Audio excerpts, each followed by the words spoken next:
English, geography, history, and science. I am hoping that if she passes her exam, she might be hired to take over as teacher at the school next year, when I get married and have to leave. She has already been a big help to me, assisting the children and the young learners with their studies. Our students here in Saline walk up to 2 miles one way and go to school year-round. Sometimes our boys do not attend in the planting and harvest times of the year, as they are needed to help with work on the farm. I'm excited about school experience. One of our school board members donated an entire series of the McGuffey readers for us to use. Every day we read stories aloud in class from the books and learn morals and life lessons. Miss Grieg says that it'll help us be good people and responsible citizens. And don't forget, Mr. Harple over at the mill donated money to buy these brand new slates for us this year too. There aren't enough for every kid, so I can share them out with my sister. I like doing, but next year I might be able to have one of my very own. I like doing my work on them because the chalk makes it easy to erase mistakes, especially with my spelling words. Well, maybe if you paid more attention in class, you wouldn't make so many mistakes. Anyway, I'm glad to have slates this year instead of inkwells, too, because then you won't be able to dip my braids in the ink. Chris, anything is joke. Jeffrey, ow. Do you need another trick to the corner of the dunce cap? Or I want you to go outside and grab a switch and show you the proper way to behave. Now, we have lots to do today, memorizing our times tables, practicing our recitation pieces, and learning our songs and poems for the upcoming harvest pageant at the end of the month. So let's get to work. And by the way, I need some volunteers to assist with chores around the schoolhouse this week. Mr. Graydon, where's Mr. Graydon? Mr. Graydon, can you come in early tomorrow morning to stoke up the stove now that the mornings are getting cooler? Yes. And what was that? Yes, ma'am. That's what? Yes, ma'am. Oh, and let's see. Who else is my helper? Miss Belcher? Can you come in and help wipe down the blackboards and sweep the floor this week after school? I'd be happy to. And Yes, ma'am. thank you. Now, class, we've wasted enough time already, so please work quietly on the assignments written for you on the board. I will be around to check your work shortly. And Meredith, could you please help your brother with his spelling?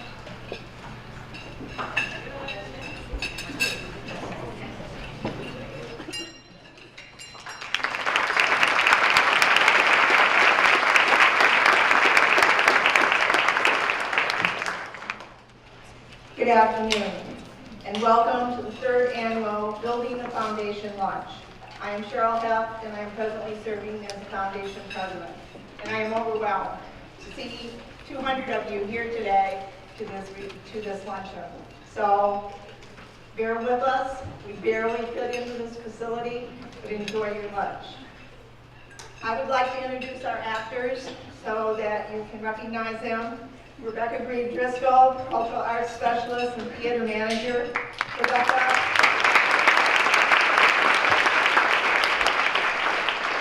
Is a schoolmaster at the One Room School. Her students Meredith Zinder and Jeff Blair. They included in your blue folders an invitation to our Fall Harvest Open House at River Bliss. And we invite you all. It's a public event, and it's our first one on October 20th. To our vocalists who did exit, but we thank the 10 Tones, a Saline High School choir group under the direction of Ms. Price. Thanks also to our sponsors that we have Capstone Financial and United Bank and Trust, both of Saline. Christopher Michaelak and his father Dennis at Capstone could not be with us, but they are in their 2nd year of sponsoring this event. And to United Bank and Trust, they're all at one table, and hold your applause until the end as I introduce them. United Bank and Trust Solutions Together. First of all, President Todd Clark, Saline Office, stand Mr. Clark. Saline Office Vice President Scott Bosnick, Troy Briggs, Betsy Kavanaugh, Betsy's at a different table, Stacy Fuqua, David Gunther, Josh Sager, and Charlie Waterhouse. Stay standing. McNaughton and Gunn, Julie McFarland, I believe, is here today, printed our invitations. Also to Bush's Fresh Food Market, donated the water. John Hunter is new manager there. John, please stand. And finally, to Zingerman's Catering for our lunch. A tremendous thanks for all that you've done for the Foundation for Saline Area Schools. Thank you.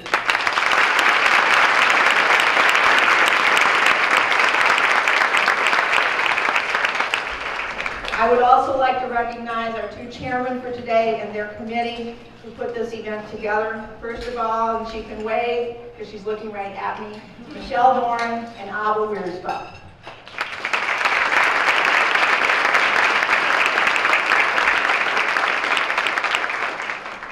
We have several dignitaries present. I thank them for giving up their time to learn about the foundation. Please hold your applause till the end.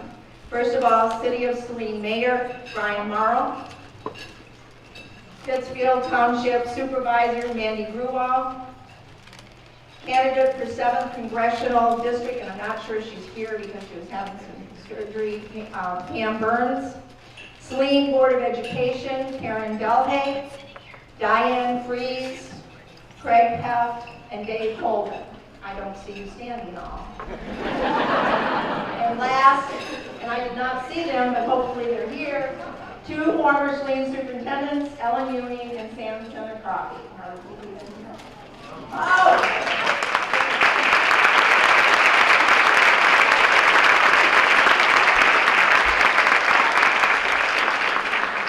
As we continue, please eat. As the speakers are presenting, you're all looking at me and you don't need to. I can get over that as a teacher that you're eating your lunch. To keep to an hour, we will proceed at a very fast pace. The bathrooms are either in the hallway behind you or exit out the door to my right over here. And there are web students with white t-shirts on that will direct you to them. If you have a concern, either return to the buffet table or just grab one of the web students as they come around. We're very casual here and definitely want you to enjoy your lunch. Today, you have just witnessed the then and now of education.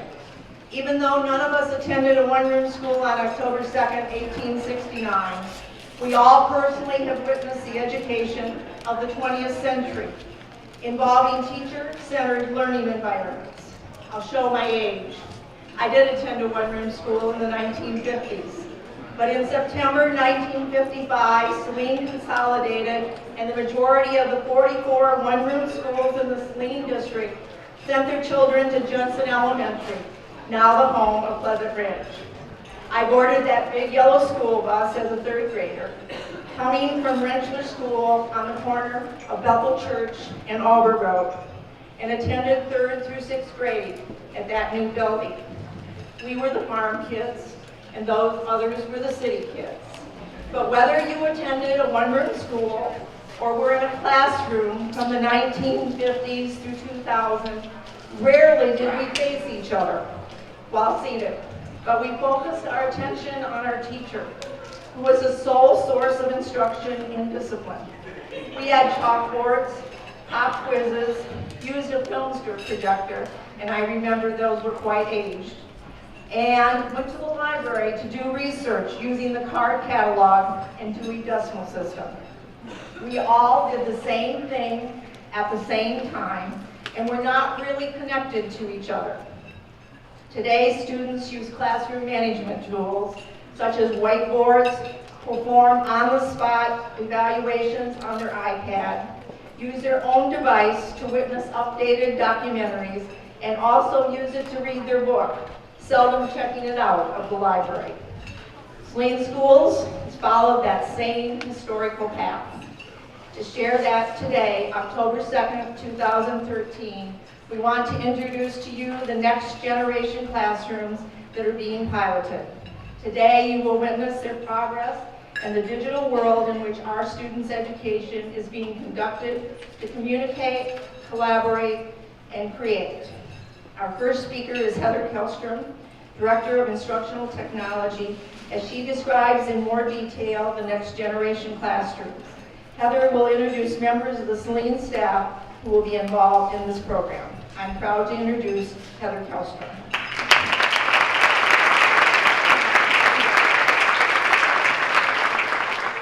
Good afternoon, everybody. Boy, a few housekeeping items to take care of. First, you're a fine-looking bunch today.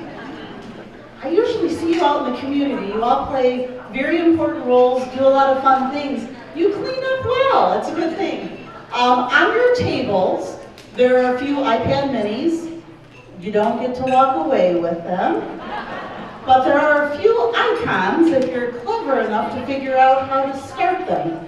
There is a link to the Saline Next Generation website. There is a link to 5th grade digital showcase of work that's going on. And there is a 7th grade link to digital quick blogging with Mrs. Davis's class. Before we all talk to you in detail, we want to show you a quick video. Take a watch.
Pretty fabulous, huh?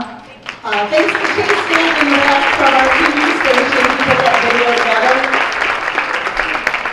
Sometimes in education we use a lot of little education speak, and it gets difficult from just all of us to understand. If you've ever had a fourth grader and you go into a conference and they'll say, they need to write a seed and not a watermelon, and you're going, what do fruits have to do with all of this? Well, next generation is kind of that way. It's a big topic, so we thought we would show you a great video to showcase what we were up to. At this time, I would like the next generation teachers to come on up so we can give you a little presentation.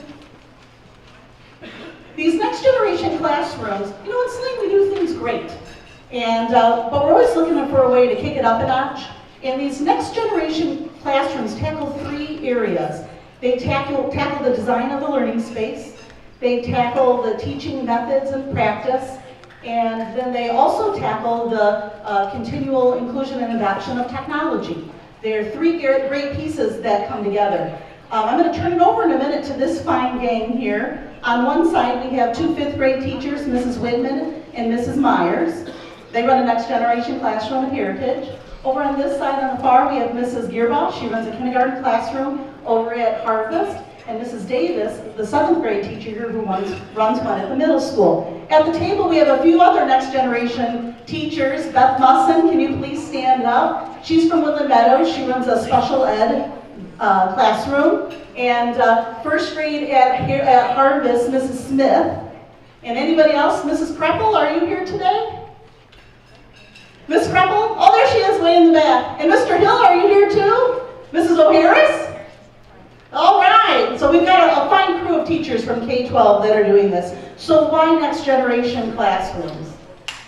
I think the best way to describe it is this. When our kids come to school this day, well, we still teach them, you know, zoophonics. We teach our alphabet tied to animals. Our kids actually like their alphabet taught like this. A is for apple. B is for what, people? Bluetooth, right? What is C for? You know, and you go on. This is how they process in the world, and it's pretty incredible when you think about it that way. 2 years ago, we put this up for a kindergarten class, and they were about 50%. They knew these items. John Dewey writes a great statement: if we teach today's students as we taught yesterday's, we rob them of tomorrow. And then just a few stats for you out there. I find this hard to believe, but it is true. The U.S. Department of Labor estimates that today's learners will have between 10 and 14 jobs by the age of 38. We certainly can't skill them in one area, so they're going to need to have some pretty bang-up skills, and those include creativity, collaboration, communication, critical thinking. So today, we wanted to showcase, through our teacher's perspective, just how things have been going so far. So the first speaker today is Mrs. Gearbaugh. Hello. So at the very top, how? A kindergarten teacher's perspective. You might think technology in kindergarten, these 4 C's that you see up here at the bottom: communication, collaboration, critical thinking, and creativity. How is a 5 or 6-year-old capable of that? They are, and you will be shocked by what you see. So student-driven, personalized learning curriculum using technology. Technology anywhere, anyplace, anytime is what we're really going for. You saw a few videos and you see a few pictures of my classroom. They are working anywhere. They're working on the floor. Some choose the table. Some choose the comfortable seating over there, kind of like what you might find in a coffee shop. And this is, they go anywhere. No one wants one particular seat. This is what they walked into. This is what they're used to. This is what they love. A redesigned learning space that offers multiple types of learning spaces and seating types. There again, you see that. You see 2 students up at the very top sitting in a big comfy chair, 2 in 1 chair. They really seem to work together easily and nicely in this kind of environment. And learning is fun, and that's what we want. Introductory experiences of communication, collaboration, critical thinking, and creativity. We're using the iPads to do these kinds of things. Right now we're trying out a lot of different apps that they're going to write a how-to book, and then they're going to put it into words in a Story Maker app. So they're using the pencil and the paper, but we're meshing it with some of these 4 C skills that we want them to start right now while they're super young. And you think about it, They can write it on paper, they get so many ideas out there. Some kids might be better telling you their story, and how many amazing ideas you can get out of just hearing a student talk. We have a really cool program coming into our iPads called eSparks. They complete quests and they complete missions, which is differentiated to their learning.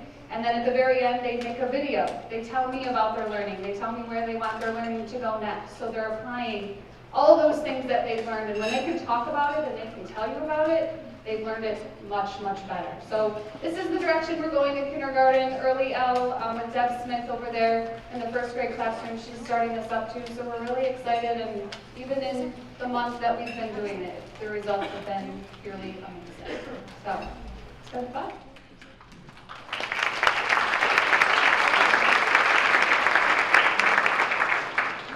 In our 5th grade classroom, they put the TVs up on the wall and they gave our kids iPads, and we sort of used it as a chance to rethink how we do everything in our classroom. And so a lot of the stuff you saw in the video was a local high-tech firm called New Foundry. They came into our classroom and put on a seminar for our students. And they told them that they're looking for employees that are creative, critical thinkers, but also employees that can work together in a group and can communicate with their customers. And so they showed Google Glass, which you saw the guy with the glasses on, as a way Google has really pushed the envelope of being able to take your computer with you right on your face as glasses. And then the thing with the hand is a device called Leap, which gets rid of the mouse on your computer. You now can actually, move everything on your computer with just your hand movements. So they showed the kids those, but that wasn't enough. They challenged our kids to come up with ideas to make bikes safer. And they gave them an hour and a half to not only come up with the idea, to prototype the idea, and then present the idea to them. And New Foundry became a Shark Tank in our classroom. And so if you've seen that show, the kids got up and presented their ideas and they gave them feedback. And the things the kids did in an hour and a half would blow you away. So 4 of our ideas that came out of that, one group turned a bike into a triangle so that the bike wouldn't fall over. One group decided that all bikes should be made with material that glows in the dark so that you wouldn't have to worry about lights, that you'd be able to see the bike. One group decided that the bike should know when you're biking on a different surface, and the treads on the bike should then change to help you out. One group decided that the bike shouldn't actually even allow you to pedal if you don't have a helmet on. Amazing, amazing, in an hour and a half with 10-year-olds. And so when you give kids these experiences, they do blow you away. One of our kids even at the end approached New Foundry to ask how they get their idea patented. So we definitely have some entrepreneurs in our group. But for us in 5th grade, this is what we see as the future of thinking and learning. Okay, and I'm going to talk about how it was such a cool day. It was like an A+ learning day for everybody involved. But the 4 C's are not a one-time experience in our room. It is how we approach our everyday thinking and learning. It is the forefront of everything that we plan. Back in the old days, the teacher was the source of information. The student's job was to remember whatever it was that the teacher said. They completed a paper to prove that they could do that, and they handed it back to the teacher. And that model just doesn't work. It doesn't work for us anymore. We think that the teacher shouldn't be the audience for what the kid is doing. We can't be the sole audience. Kids need to communicate with their peers. They need to communicate with their world, their community, and then they should reflect on their own thinking just for themselves. Teachers also can't be the only providers of information. They can find out when you're wrong when they're holding an iPad, right? I often say, I don't know that, but Google does. Go ask Google. Like, I don't know everything, and there's no reason I should. There's no reason they shouldn't fact check and find out the things they want to know that maybe I actually don't know. I don't know everything there is to know about dinosaurs and animals. I don't. Don't tell me what it is. But also, Here's a perfect example. Last week we were teaching the skill of summarizing. So we do still teach these same skills. In the original lesson, we looked at what we had done last year, and it was that you needed to be brief because when you took out an ad in a newspaper, you had to pay per word. But our students are never going to take out an ad in a newspaper. So that was a completely useless analogy for them. So we sat down, and in a half an hour, Julie and I rewrote the lesson, and we were like, we need to embrace the tweet. That's why they need to be brief. They're going to be brief because they're only going to get 140 characters. So we rewrote the lesson. We came up with not only the concept that they were going to tweet, but then we found a website that would let us, in a secure way, have the kids tweet in live time. And they were like, wait a minute, I can see what he's writing over there. It's the letters are popping up on my screen. Yeah, I know. They could take pictures of so they had to write a summary of the book they're currently reading. They took a picture of the book with the camera. They uploaded the picture. They uploaded their 20-word, we gave them 20-word tweet. That's what we call it. And they uploaded that right before their very eyes. And they were like, oh my gosh, I read this book last year. Or this is the second one. I haven't read this one yet. So they were automatically and just so naturally communicating with each other. And really, they take each other's word for things way more than I would. And we think that this kind of big ideas, the big ideas, what are you going to do? What are you going to learn about? What are you teaching people? It's not only changing what we ask kids to do, the way we present information, just completely changed. If you talk to just the two of us, our enthusiasm has skyrocketed this year, right? You can't even talk to us without us being like, oh my God, and then you want to know what else we do? It's changed everything about the way we do it, and that's important. The technology is the driving factor, but it's led to so much more.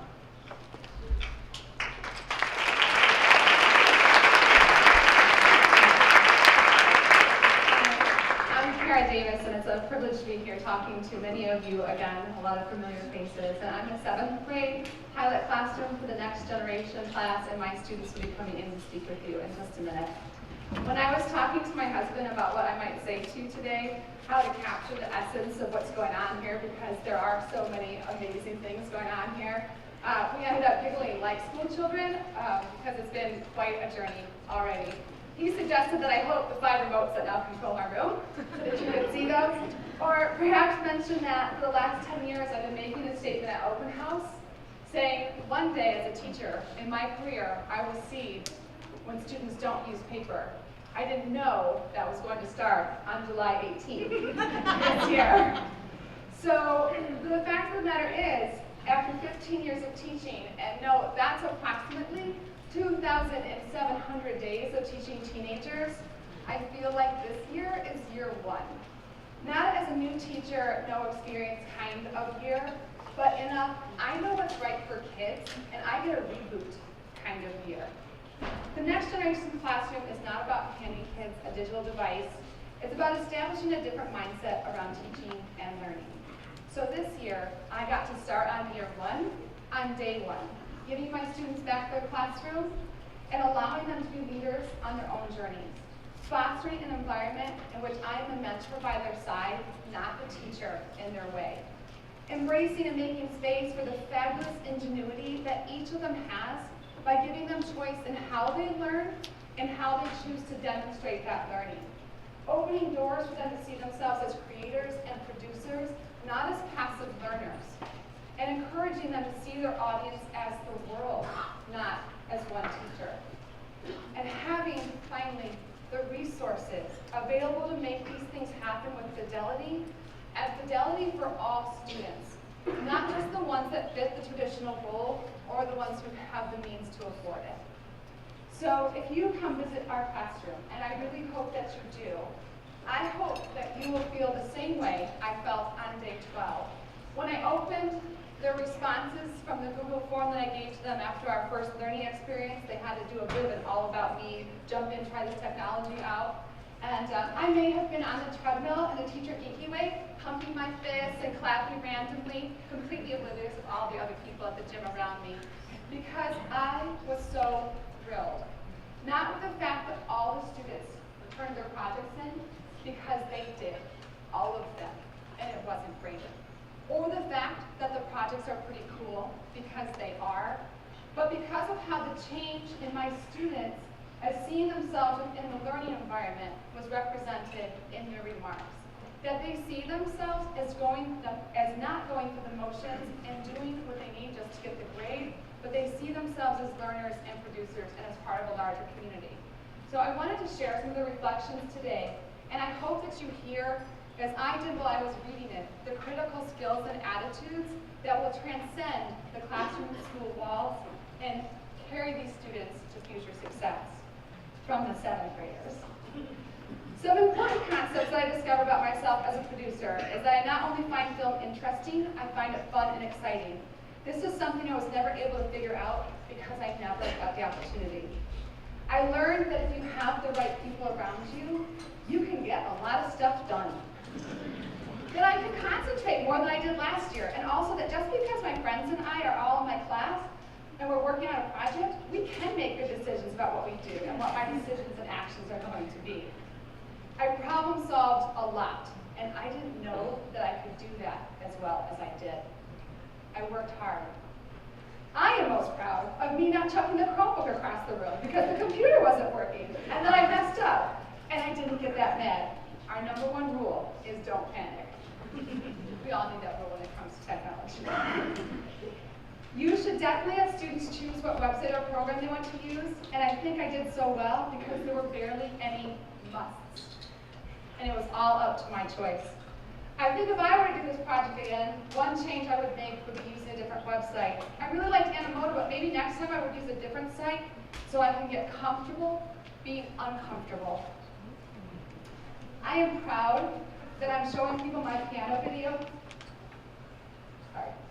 I'm usually very secretive about my piano music. Even at home, if someone walks in when I'm playing piano, then I immediately stop. I'm not that comfortable playing piano around other people, but this is a big step for me. And maybe I might get a few new customers for iTunes! Exclamation point. I learned that if you mess up one thing, there are other solutions out there, and you shouldn't stress over it. If it wasn't for my mistakes, then my project wouldn't have been as good as it was today. I learned that I found my brain side and not just my brawn. I am proud that I would be able to make something that looks this professional. I am most proud of how I managed my time while I was doing this project. I learned that I am smarter than I thought I was. So here we are, day 22. Students from my 3rd hour class will be visiting with you in just a moment. They are 12 and 13, and not one of them asked for an out. They own this experience, they feel comfortable and connected to it, and they want to do right by it. They know they hold the future in their hands, and that being here today, they can give that future a better chance.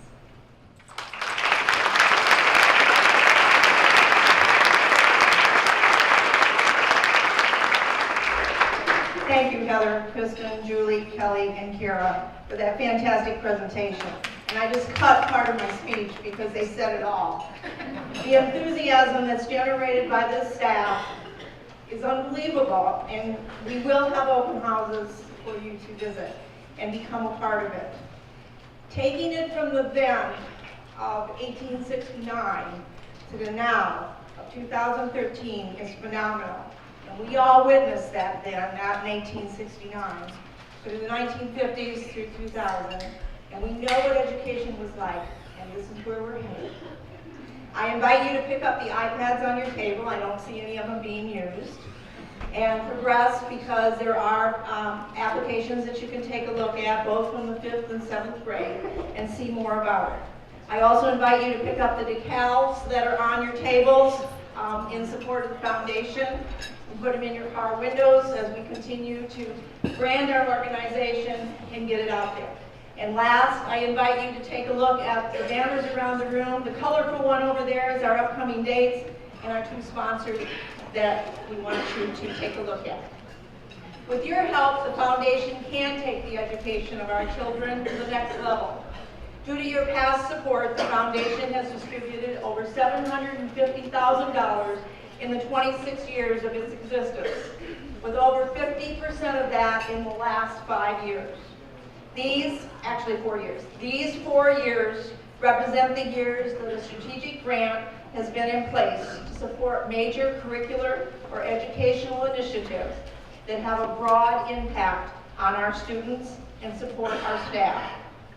Whether you have been a contributor, a volunteer who gave of your time and energy, attended a previous fundraising event, or maybe purchased that auction item, I want to thank you. We are honored today to add to our Partners of Planned Giving 4 new members at the highest level. who received an Acorn pin today for their support from the 2012 breakfast that we had. At this time, I would like all plan givers to please stand, both today's and in the past, who have an Acorn pin, to give them recognition. Please stand.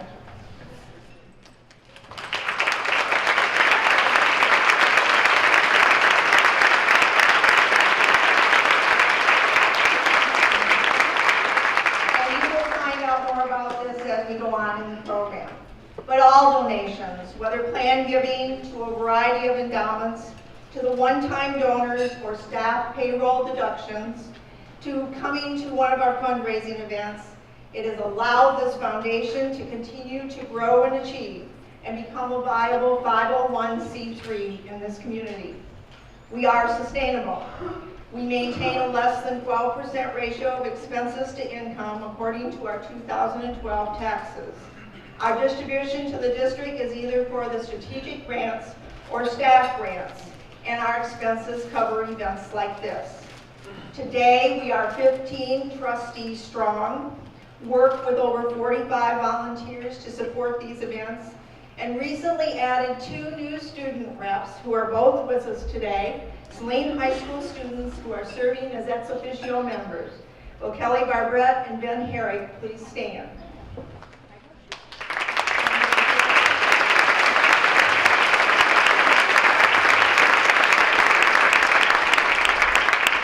We have also added an alumni committee. Having graduated from this district, I was in favor of this, and this alumni committee has initiated a Hall of Fame nomination of alumni, staff, and community members. Amherst Kreitz and Megan Crosby, raise your hands so they can see where you are. They will be rolling this out shortly, and we encourage you to nominate alumni, staff, and community members for this. They will be honored at Homecoming 2014. And now for our major announcement. Next Generation Classrooms is the 2013-14 strategic grant, with our goal of raising $75,000.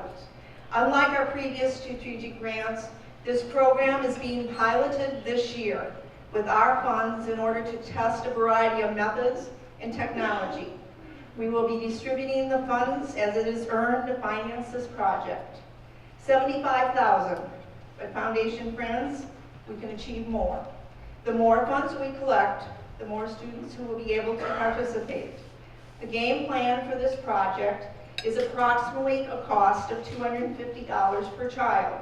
Saline enrollment is approximately 5,300 today's count day. And I'll let you do the math. But each dollar heads us to our goal in furthering the education of Saline students. Thus far, you've been introduced to our strategic grant, but we also fund staff grants. Last year, we supported 19 grants for just over $19,000. Historically, that is our average, about 20 grants, about $20,000. These innovative and creative projects or programs provide Saline students with enrichment to the curriculum, normally not covered by general district funds. The grants are applied for by a staff member and reviewed by the foundation each fall. The startup funds for these diversified efforts included in 2012-13 the Capstone Water Filtration Project, which actually took our high school students to Haiti to install these devices. Our next speaker is addressing a project at Pleasant Ridge called Bullying Anonymous. Shannon Sunan, will you please stand? Who has written several grants, has produced this program in the spring of 2013. Andrea Nogias assisted with the set development for this play, and her daughter Ava was one of the actors playing a bully. Andrea is an occupational therapist and enjoys volunteering at Pleasant Ridge. Ava is a 3rd grader, loves animals, but I hear is a pretty aggressive soccer player. Please welcome Andrea and Ava.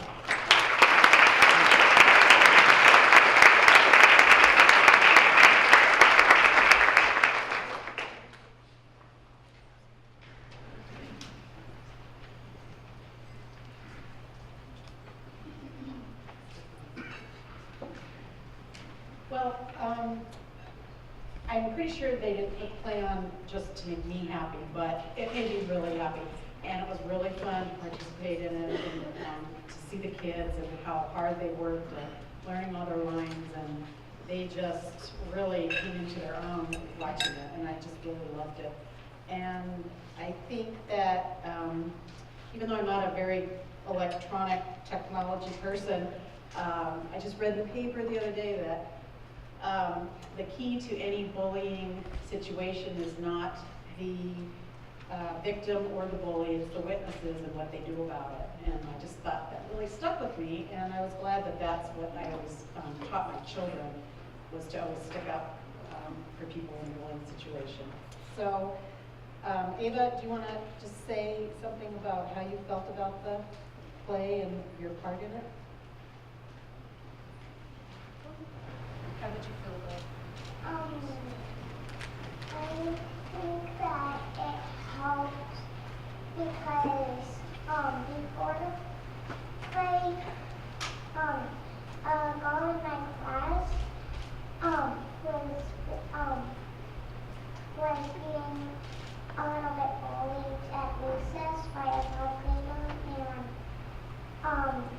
and when we did the play, I think after the play, I think that it helped because the bully wasn't being mean to the girl in my class anymore after the play.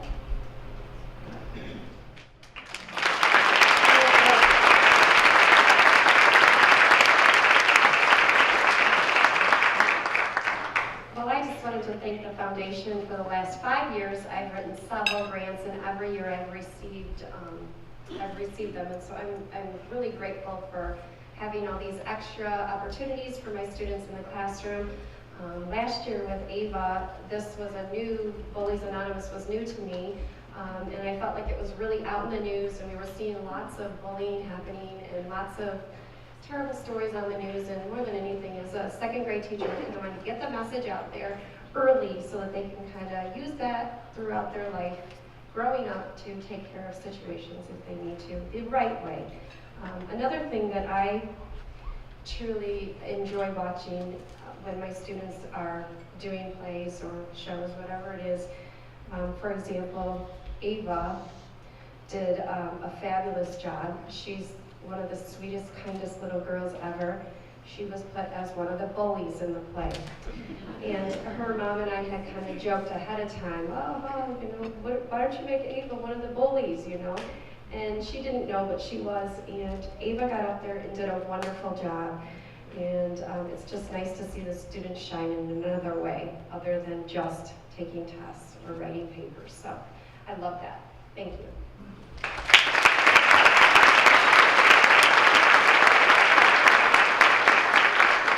Thank you all. I did attend this program last year and was very impressed with the anti-bullying mechanisms that they suggested to you and the production that these second graders did at Pleasant Ridge. Our strategic grant last year was Love of Language. At the start of this school year, due to that $75,000, all K through third graders in our 3 elementaries began learning Spanish. Staff was hired and curricular materials secured to initiate this project. By 2023, all Saline graduates will speak a second language. A teacher in this program is Erica Poplinski. Erica has taught in the district for 9 years, and this year began to teach Spanish at Harvest. She has been the recipient of several staff grants. But today she's speaking to Love of Language, bringing the Spanish-speaking world to our Saline students. My pleasure to introduce Ms. Poplinski and her students.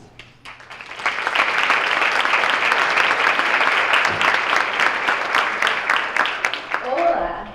Hola. Thanks to Foundation for Saline Area Schools grant money, students in Saline learn Spanish in an environment with many advantages. Students learn Spanish with manipulatives, movement and songs, play, and projects. In Saline, Elementary Spanish teachers speak in Spanish 90% of the time. There is little direct translating done. Students use props, pictures, music, watch and listen carefully with their ojos y orejas to tell what I am saying. Right now, my students Andrew, Alexa, and Ella are going to help me demonstrate one way that we learn Spanish through a traditional Spanish nursery rhyme called Tortillitas. See if you can use your ojas y orejas to tell when we say happy, mad, mom, and dad. Tortillitas, tortillitas, tortillitas para papá. Tortillitas, tortillitas, tortillitas para mamá. Tortillitas del salvado para papá cuando está enojado. Tortillitas de manteca para mamá cuando está contenta.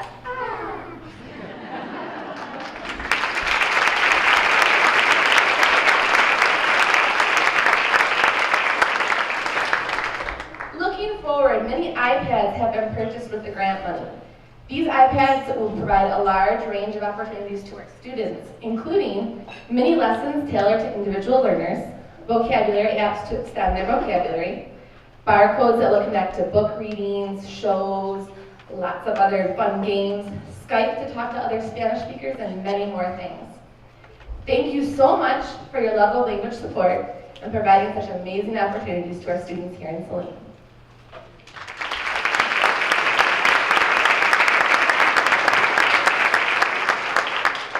Thank you, Erica and Harvest students.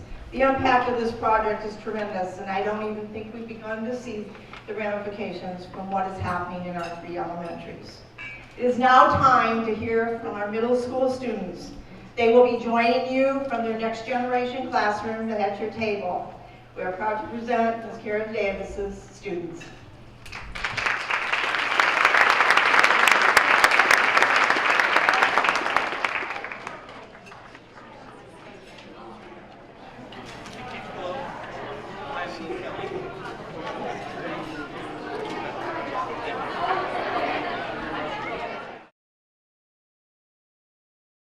It is 12:54, and I have 6 minutes. I probably have a little bit more than that, but if we can get our students to be seated, maybe even on the floor, kids, so that we can continue.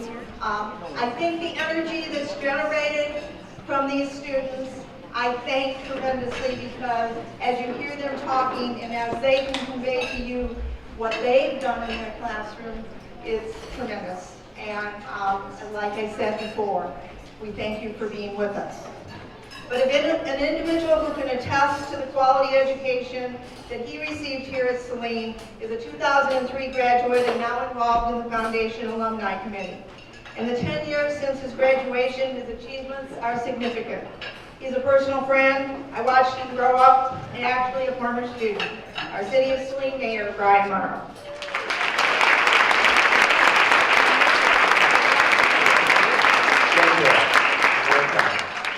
And thank you, Cheryl, Mrs. Hess, Mrs. Heff, for that kind introduction.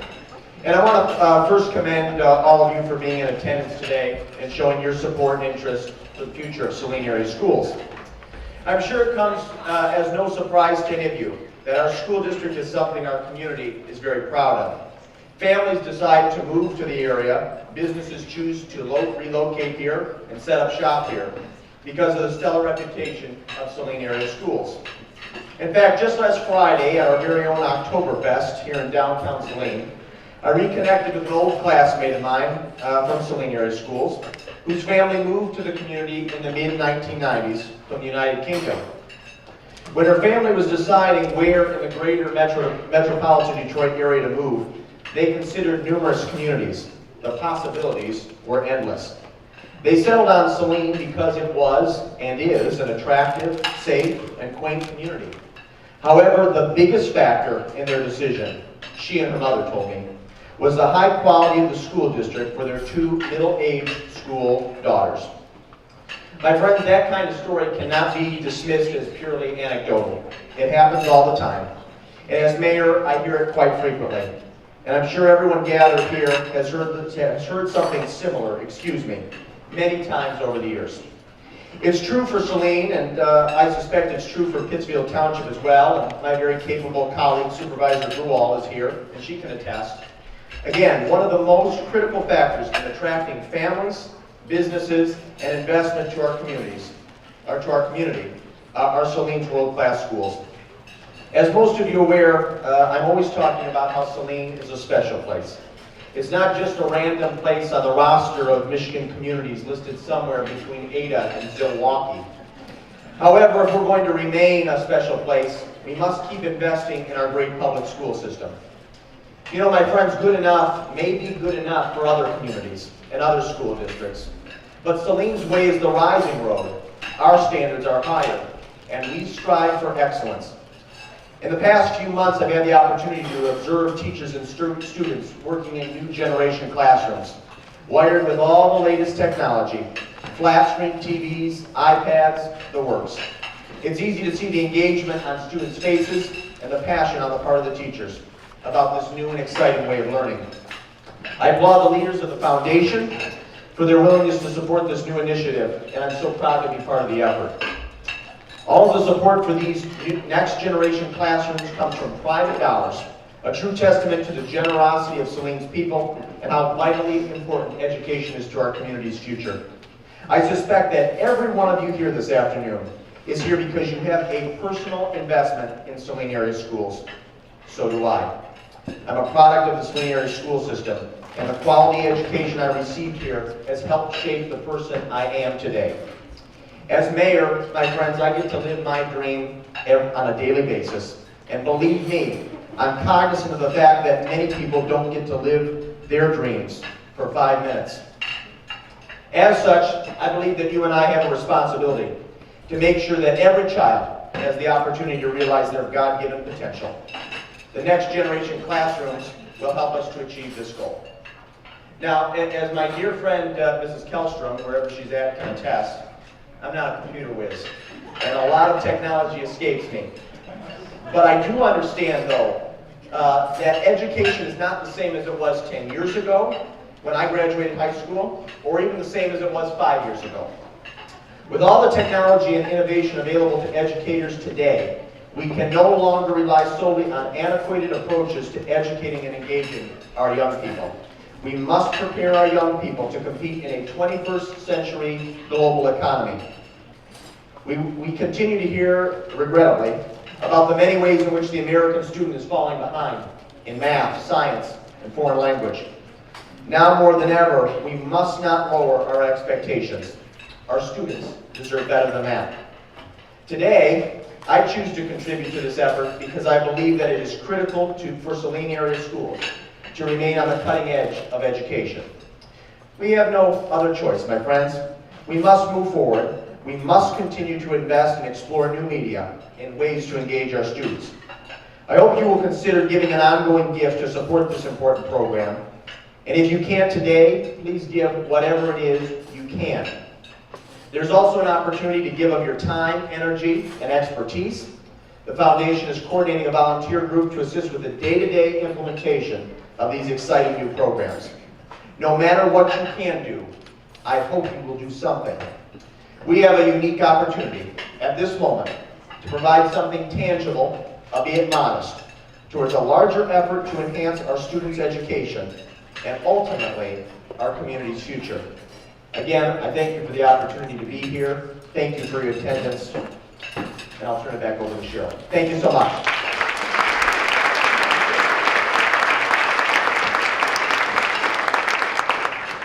Thank you, Brian. We appreciate your input and the value you place on education, especially your education here in Saline. Our celebration continues this Friday, October 4th, as we are doing our first whiteout at the Hornet football game. These shirts will be available to you. These shirts will be available to you today. We printed 1,100 that will be distributed in the 7 schools in various quantities. Please pick one up before you leave. And this is your personal invitation, as there is a card attached to it, to join us on the patio, which is right next to the concession stand, on Friday night. Mr. Vizu is organizing the tunnel to welcome the Hornet team. We have a Hornet helmet and jersey for student pictures. So grab your shirt in the back. Students, raise your hand for distributing them. Before you leave, join us Friday night. You do have to pay admission. Bring your family and friends and come witness the Hornet game against the Monroe Trojans. It is 101, October 2nd, 2013. We've talked about educational history today and the foundation that the history has made for our students. Your support in the past has been instrumental in orchestrating the efforts that we have made to make Saline the best place to raise kids. In January 2013, Bloomberg Business Week made that designation. However, I believe many of you, like myself, have believed that fact for a long time. But I want to read to you from Bloomberg's news release. It says, "It has been determined that Saline is the best place to raise children by analyzing the safety, housing costs, poverty, commute time, and public school performance of 32,000 small cities with populations of 5 to 50,000. The Saline Area School District boasts many notable accomplishments, including the highest MEP scores in Washington County and the highest advanced placement pass rate in the state. Also, 95% of the staff hold a master's degree." Saline Area Schools Superintendent Scott Graydon attributes the success of the school to many factors, but notes that one thing is most important. The pursuit of excellence is a team effort. So much success of our school district is based on the people, the students, the teachers, the parents, the coaches, and the administration. We all have a role to play. I fully agree. Today, I ask you to join that team, again or for the first time, and support the foundation to provide an investment in the Saline students who face the challenges of the 21st century. At this time, table captains will distribute a donation form. We ask you to partner with us to further the efforts of the foundation. This opportunity is essential to benefit and continue the educational mission of our schools and the economic viability of Saline. There are ink pens in your blue folders and on the table. Plan givers, there's a personal note for me on the back of your form. Please review and check for accuracy. If questions, see myself or Patty Tanner for further information. If possible, we would like the donation forms that returned today. I personally thank you for attending and supporting the foundation. This concludes our program. Have a great rest of the day. It's 1:05. Grab a shirt on the way out, and I hope to see you on the patio Friday night. Thank you.